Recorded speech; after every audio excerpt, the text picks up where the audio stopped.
Sei se vocês observaram nas duas leituras, as primeiras leituras, né? Aliás, a primeira e a segunda, fala da dificuldade que os apóstolos passaram. Pedro, aqui na segunda leitura fala de Paulo, das dificuldades que eles tinham na missão, as perseguições, e a gente vê muitos relatos disso no Atos dos Apóstolos, relatos de muitas perseguições, tribulações, mas a intervenção de Deus, a força de Deus, para que eles continuem a missão.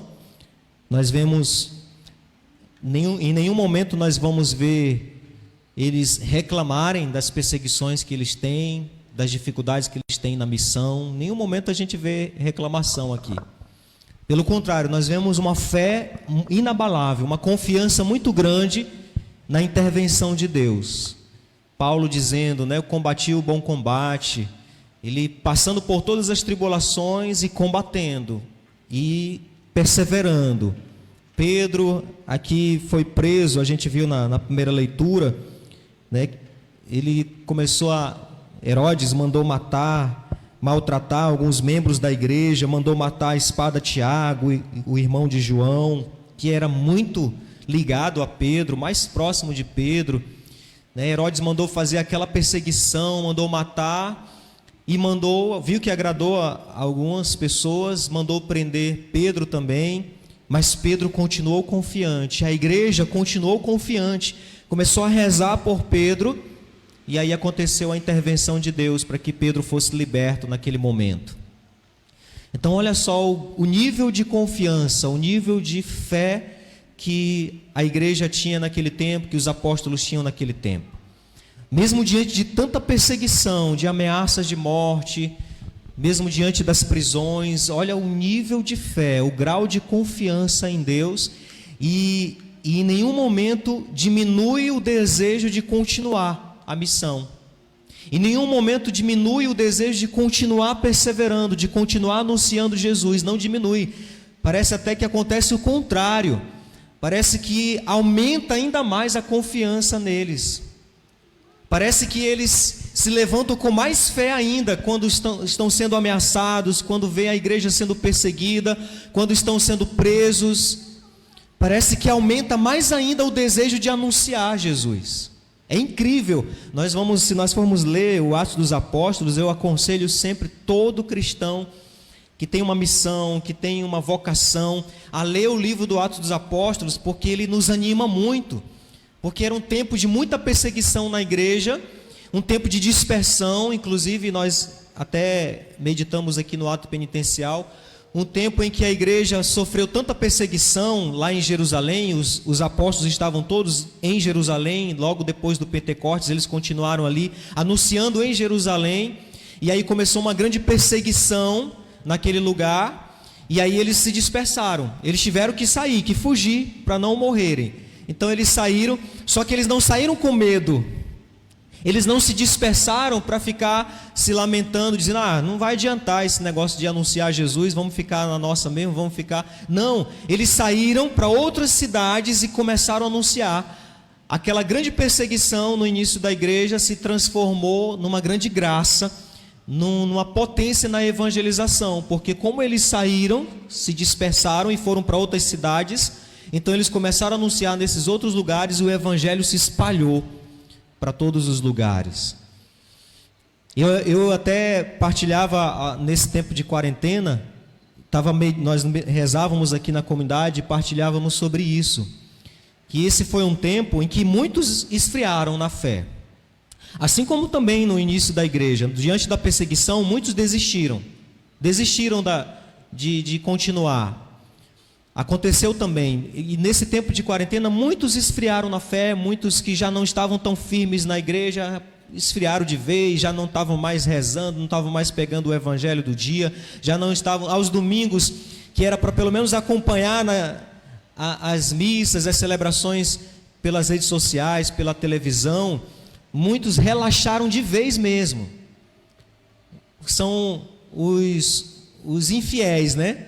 Que inclusive nesse tempo aí de pandemia, de quarentena, muitas pessoas voltaram a questionar: muitos fiéis vão deixar a igreja, já estavam deixando a igreja católica, e muito mais fiéis vão deixar a igreja católica. E aí a gente volta também à reflexão: não são fiéis, são infiéis, porque o fiel ele não deixa, o fiel ele não deixa de rezar, o fiel ele continua cristão 24 horas por dia, independente se ele está na igreja ou não.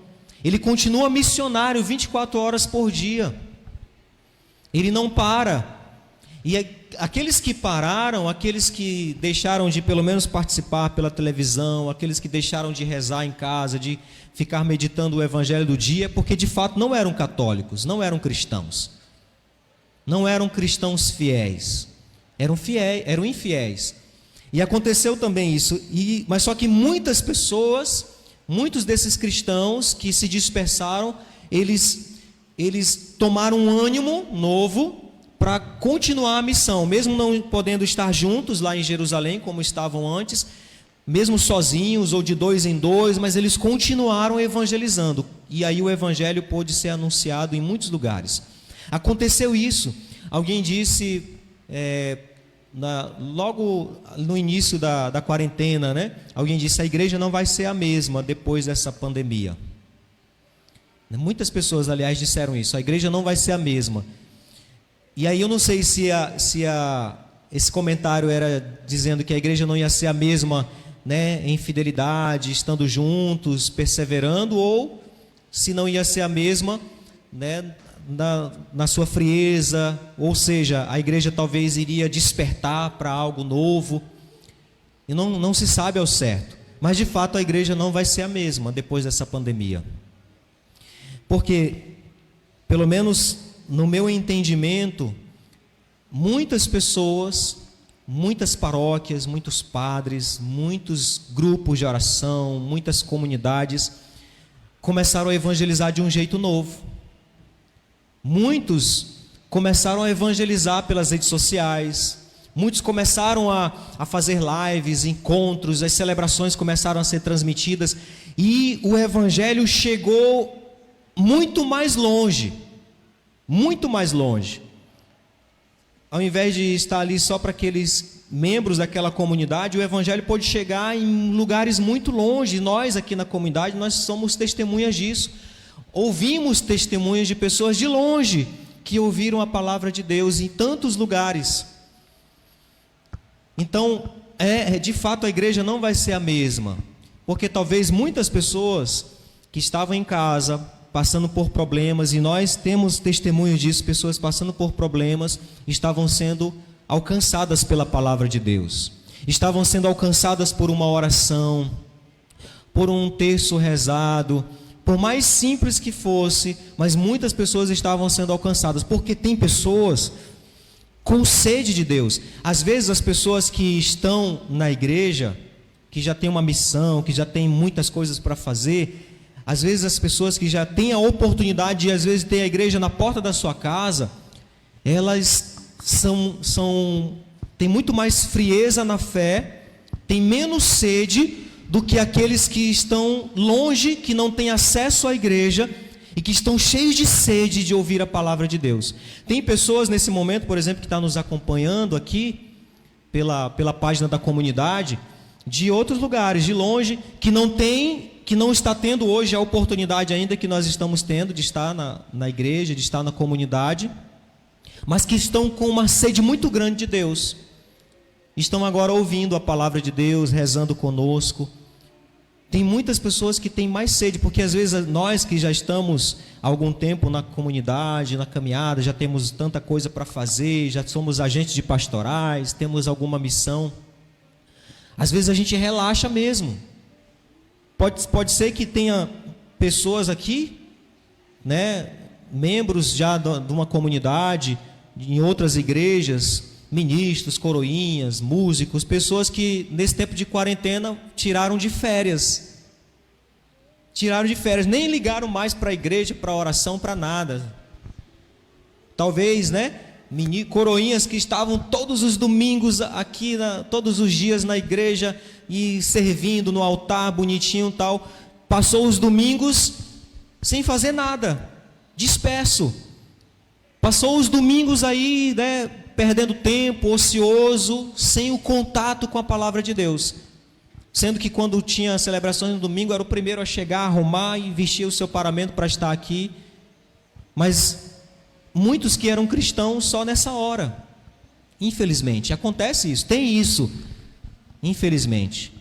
Mas muitos tomaram um ânimo novo, como os apóstolos, né, como Pedro, Paulo, que diante das perseguições, diante da dificuldade, né, contaram com a providência de Deus, combateram um bom combate, permaneceram firmes, e parece que aumentou ainda mais o seu fervor, parece que aumentou ainda mais o desejo de estar com Deus e o desejo de levar esse Deus para as pessoas. Se isso aconteceu com você, então você é um cristão fiel de verdade. Se nesse tempo, né, de dificuldades, nesse tempo de distanciamento, suscitou no seu coração um desejo de anunciar ainda mais o Evangelho, de perseverar ainda mais, então você é um cristão católico de verdade. Você é esse cristão de verdade no qual Jesus diz: olha, pode vir as portas do inferno contra você, mas você não vai ser abalado. Você é esse Pedro hoje que, diante das dificuldades, diante das perseguições, diante de qualquer situação, você vai permanecer firme, porque você está na rocha. É isso que Jesus diz para nós hoje no Evangelho. Aqui no Evangelho nós vemos um questionamento de Jesus e a resposta de Pedro. Eles responderam, os discípulos, né? Quem dizem que eu sou? E aí cada um foi respondendo: olha, as pessoas dizem isso, isso, isso, mas e vocês? Essa pergunta de Jesus não é uma pergunta assim para uma resposta doutrinal. Quem é Deus? Ah, Deus é o Pai, a primeira pessoa da Santíssima Trindade. Ó, quem é Jesus? Ah, Jesus é o Filho, é a segunda pessoa da Santíssima Trindade. A pergunta que Jesus fez e a resposta que ele queria não era uma resposta doutrinal, de algo que você vai lá no catecismo: quem é Jesus? Ah, Jesus está aqui, é o Messias, enviado pelo Pai, o Filho de Deus e tal, segunda pessoa da Santíssima Trindade. Não é uma resposta doutrinal que Jesus estava esperando dos discípulos. E isso precisa ficar muito gravado no nosso coração, isso que eu vou falar agora.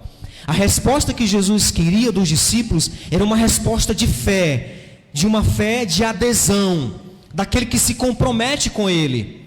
Porque muitas pessoas conhecem Jesus pela doutrina, teologicamente. Muitas pessoas conhecem Jesus. Se você perguntar de muitas pessoas aí quem é Jesus, ele vai dizer tudinho quem é Jesus, mas é só uma resposta doutrinal, mas não são pessoas comprometidas de verdade.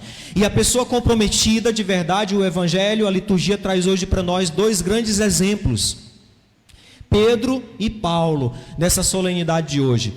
É só olharmos para esses dois modelos, nós vamos ver que resposta nós devemos dar para essa pergunta de Jesus. E vocês, quem eu sou para vocês?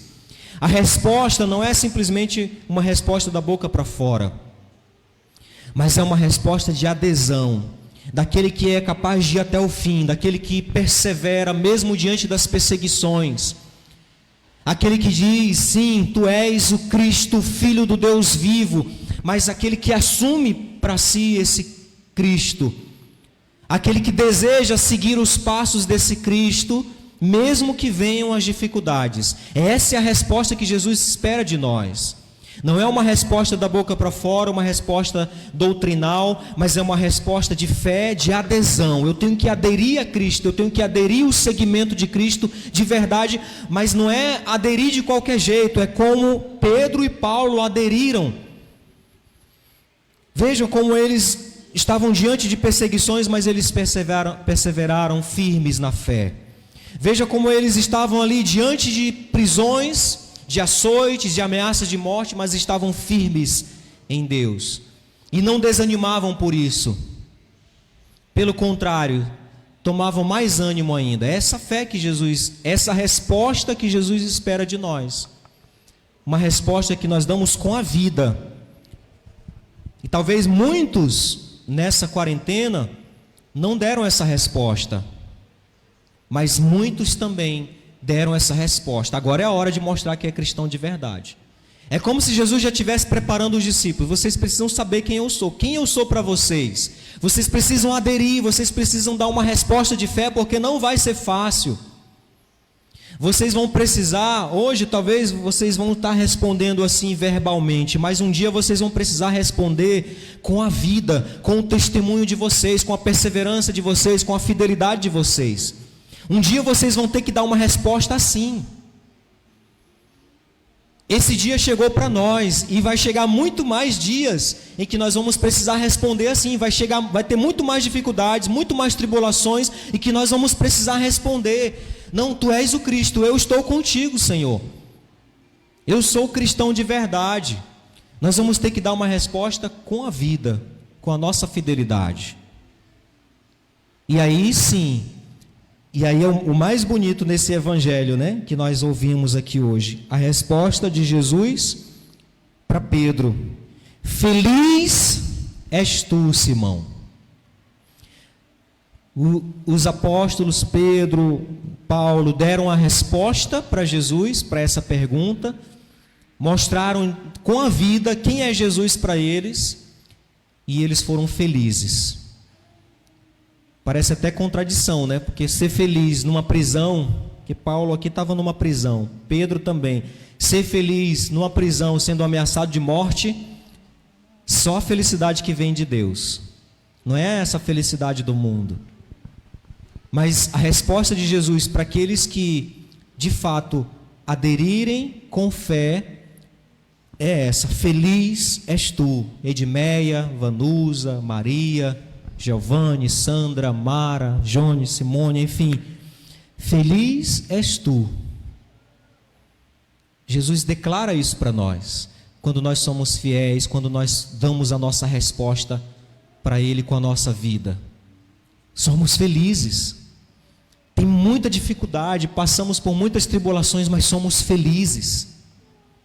Feliz és tu, Simão. E aí continua falando para Pedro: porque não foi a carne e sangue quem te revelou isso, mas o meu Pai que está no céu. Por isso eu te digo, tu és Pedro, e sobre esta pedra edificarei a minha igreja, e as forças do inferno não poderão vencê-la. Nada pode vencer quem dá esta resposta para Jesus, essa resposta de fé, de adesão. Eu vou aderir Jesus de verdade, não é só aqui na cabeça, não é só da boca para fora, no meu pregar, no meu falar, no meu cantar, não é só assim, é com a própria vida, com o próprio testemunho de fidelidade. Então vamos fechar um pouco nossos olhos para nós interiorizarmos um pouco mais estes dois grandes exemplos de fé, de adesão a Cristo, esses grandes modelos para nós, daqueles que deram uma resposta com a vida para Jesus, diante da pergunta: quem eu sou para vocês? Hoje nós temos a oportunidade de recomeçar e dar uma resposta nova para o Senhor. Nós temos a oportunidade de reconhecer Jesus como Cristo, o Filho de Deus,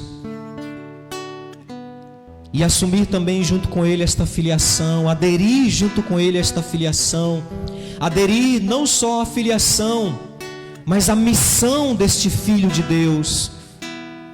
Esta é a resposta que nós devemos dar para o Senhor: aderir como Cristo, o Filho de Deus, mas também assumir a missão deste Filho de Deus, a missão que Ele deixou para nós.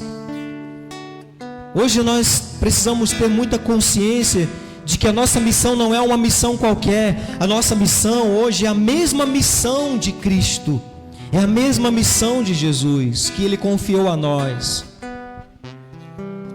E quem assume de verdade esta missão, quem dá esta resposta com a vida para o Senhor, vai ser feliz, muito feliz. E nada vai poder abalar, nem as portas do inferno, nem as forças do inferno vai poder abalar aquele que adere Cristo de verdade, aquele que assume um segmento de verdade. Nada pode abalar, não importa as perseguições, Nada pode abalar. Se você, meu irmão, que nos ouve também nesse momento, que acompanha conosco, que reza conosco pelas redes sociais, se você ainda tem desanimado facilmente, se você ainda por qualquer coisinha na sua comunidade pensa em desistir, pensa em abandonar, é porque falta aderir Cristo de verdade.